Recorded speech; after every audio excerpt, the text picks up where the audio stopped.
Now that we're recording, I shouldn't talk about my plans to overthrow the government. No, ladies and gentlemen, welcome to the Get a Life Game channel. My very, very first guest, one of the reasons why I wanted to be an entrepreneur. I was riding down the highway one day, and I heard this guy make some comments that skirted the line of being racist. That guy's name was Neil Bortz. Yeah. He was a part of FM Talk, WZTK. He was one of their flagship guys. I think when you say skirted, you mean they were incredibly racist and it wasn't even on the line. Yeah, I'm being honest about it. I got so incensed, I wanted to go back and hear this guy again so I could be mad. Yeah. And thankfully I did, because I fell upon the Brad and Britt show. Yes. Neil Bortz, Right. Clark Howard, my consumer advocate, Sure. and a whole list of other guys that really made a well-rounded radio station that catapulted me with the desire to be an entrepreneur. And so my first guest on this channel is my man, Britt Whitmire. What's going on, man? Hey, I'm honored to be the first guy. Yeah. That's pretty cool. I couldn't do it without you. That's very nice. Thank you. So, Britt, what are you guys up to nowadays, and how do you feel talk radio has impacted business owners and businesses in this day of 2015? Well, I'm happy to see it's had such a positive impact on you, and that's great. So obviously, that radio station that was so inspiring to you and was really enjoyed by a lot of people, that one had to be destroyed. We're coming up on I think the third anniversary of Black Tuesday, Yeah. March the 12th. They had to kill that station, and we've tried to come up with a lot of reasons among ourselves about how that went away, but it's an extremely complicated situation. From there, we went to WBT in Charlotte and had not a really great experience, but talk radio in and of itself is going through a huge evolution right now because they've made the decision to go with one ideology that appeals to one group of people. And that necessarily means their audience is going to get older and smaller. Their listeners are necessarily dying. So we have decided to opt out of all that, and we're doing a podcast right now, which you can get at bradandbritt.com. Also available on iTunes. You can get it on TuneIn. You can get it on Stitcher.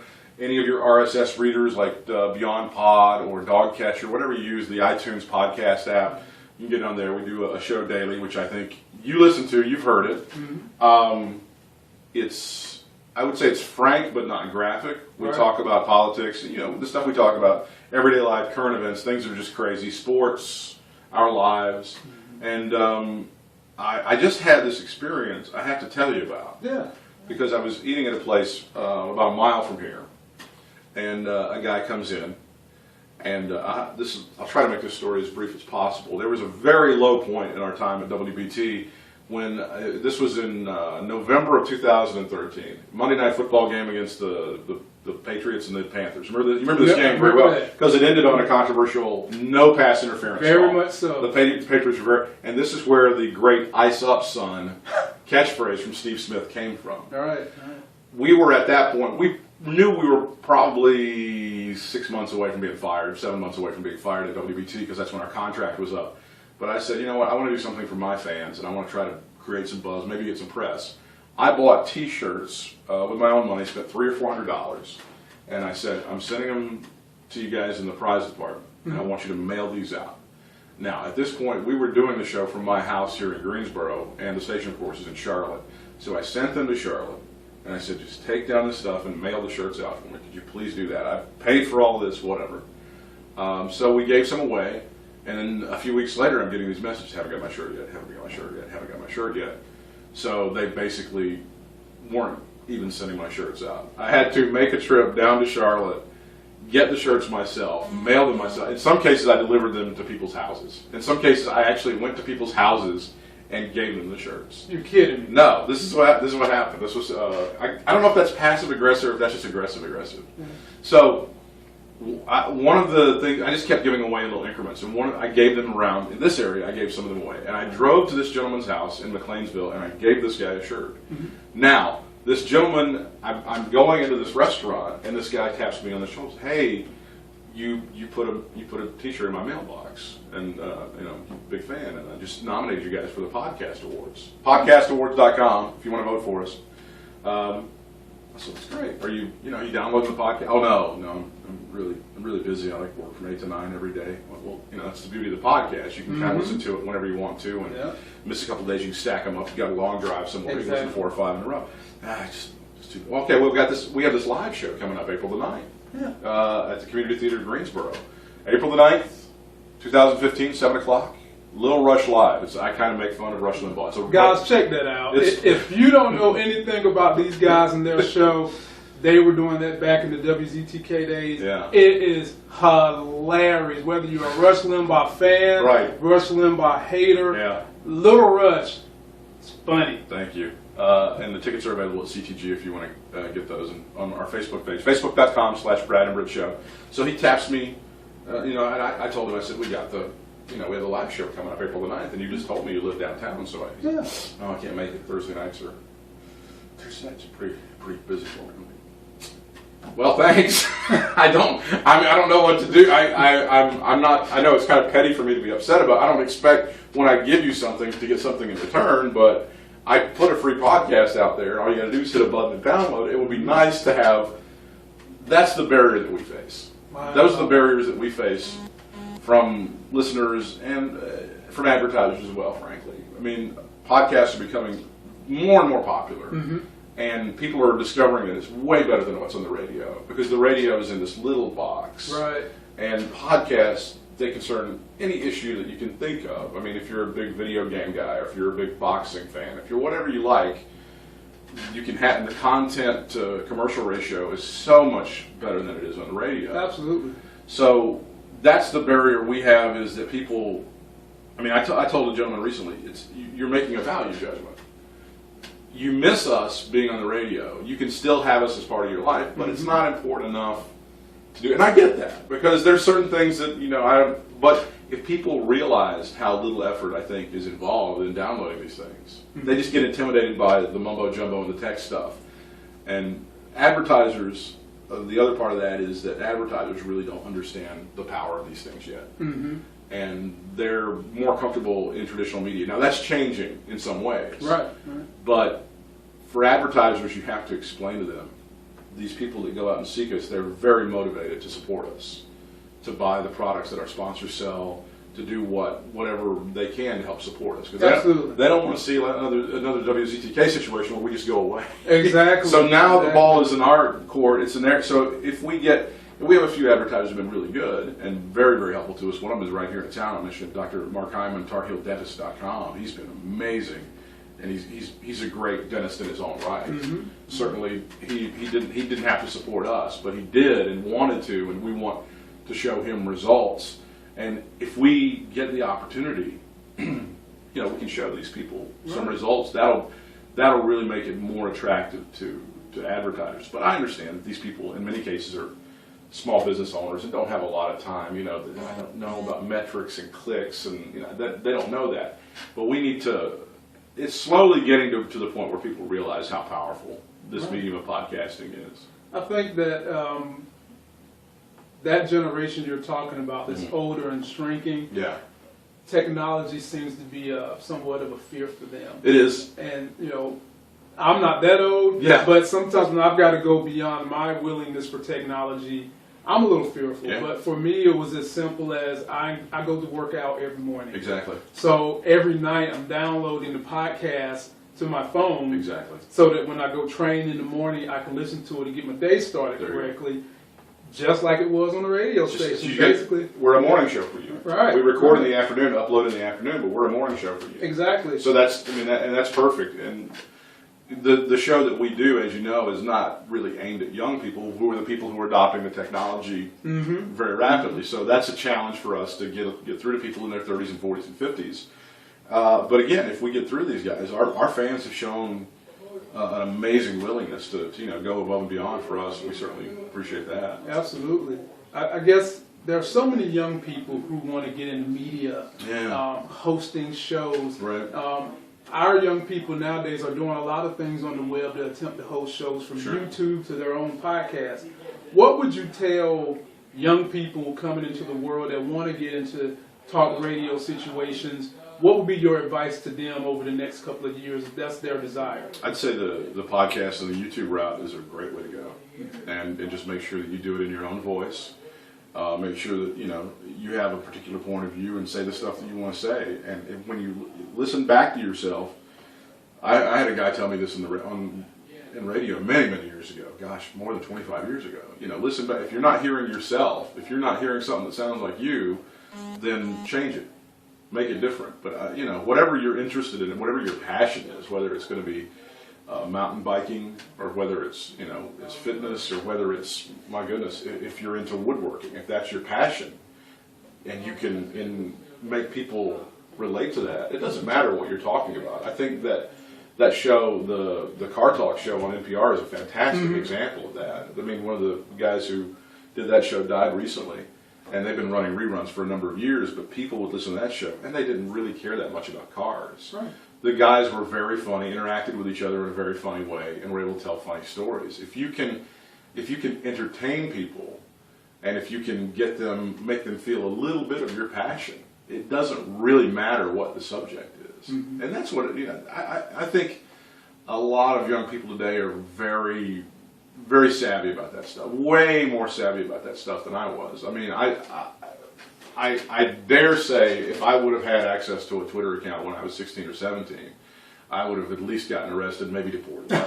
So, oh goodness, do be careful about that stuff, because the stuff that you say when you're 16 and 17 may not look real good when you're 22 or 23. Absolutely. But otherwise, yeah, I'd say follow your passion and figure out a way.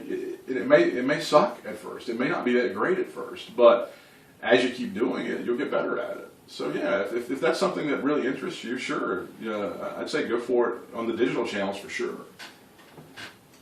What created the passion for you to get into talk radio? It's a great question. I was always a big radio geek from the beginning. I mean, I was the kid who took the transistor radio into the covers and listened to Monday Night Football, Jack Buck and Hank Stram.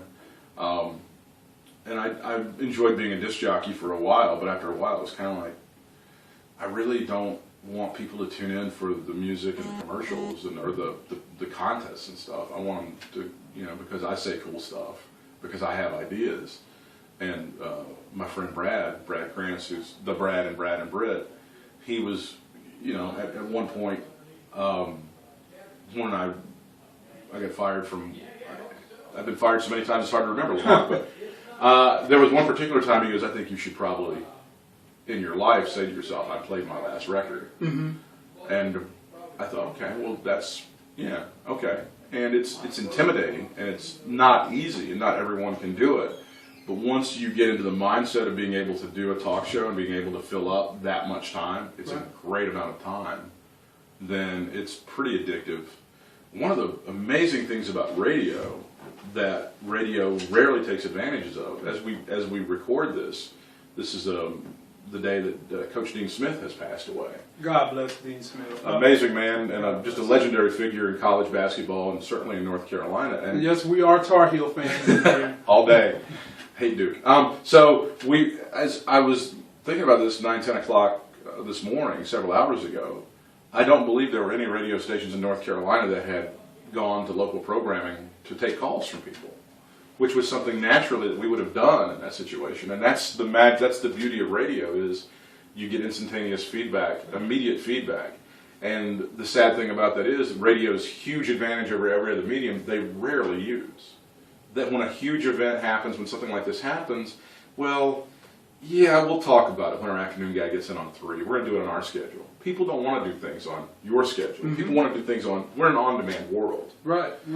So that to me was one of the exciting things about radio, is to get instant feedback and instant reaction to things that had happened and to things that were going on in the world. And just about if you were a thinking person and you were doing almost any kind of radio show back in the 90s, back in the mid to late 90s, you kind of had to turn it into a talk show with the impeachment of the president. That whole thing you really needed to kind of just go, this needs to stay over here for a moment. We'll hear from Ace of Base in just a few, Right. but we need to kind of talk about this whole thing because impeaching a president really is a rare thing. It's Big. a very Big. So you had, and the issues were so relatable to what was going on in a lot of people's lives. Everybody had an opinion on it. Men, women, married people, single people, black people, white people, Hispanic people, everybody had an opinion. Kids, teens. And it was so if you just went down, I'm going to use my show to be an escape. We're going to go ahead and play some more George Strait.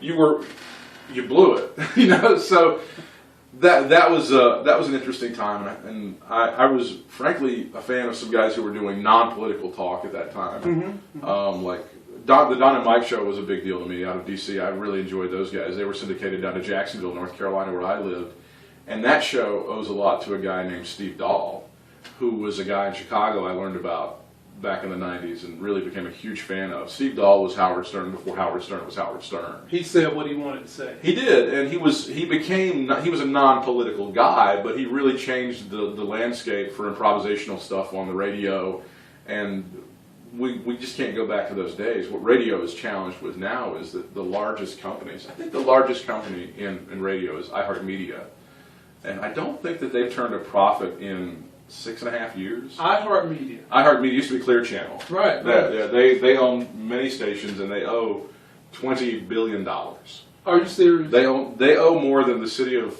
Detroit owed when they declared bankruptcy. Detroit owed $18 billion. They owe 20. So when you have, and they're not alone in owing a lot of money. A lot of these people got leveraged and then the market, died when everything got reset back in 2008, 2009. The company we worked for, Greater Media, they spent more than $100 million for 2 stations in Charlotte. Those stations today are worth optimistically $30 million. So when you have that much debt, the industry leaders are not going to innovate. They can't. They can't go, let's see if this works. They need immediate results because they report to Wall Street. Wall Street wants to know, are you making money now? This is the problem. We're both huge WWE fans. This is the problem when you have a publicly traded company. You can't do a lot of the things you did privately because Wall Street wants to know where's that money going, how's that going to come back, where do we need to pay off for that. And a lot of times when you innovate, you can't necessarily say, well, if we do this, that's going to mean we're going to get X amount of money. Right. Steve Jobs made cool stuff. He couldn't, it wasn't like he could say in the report, if we spend this much to make it look this much cooler, we're going to make $100 million more.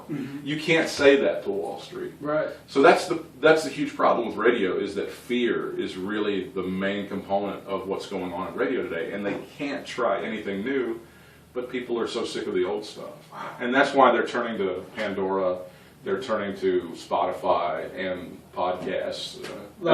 Web-based type of, Exactly. app-based type of programming that can be done without limits. Exactly. The barriers to marketplace. I mean, that's what I'm really thankful for, is that we have that avenue for our creativity.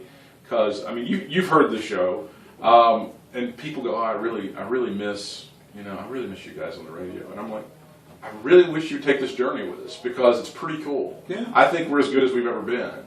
I think we're able to do stuff that we never were, and it's not just the language, but we're able to do stuff that we were never able to do on the radio. So you guys have pretty much the creative control now. Yeah, it's all us. We have to keep our sponsors.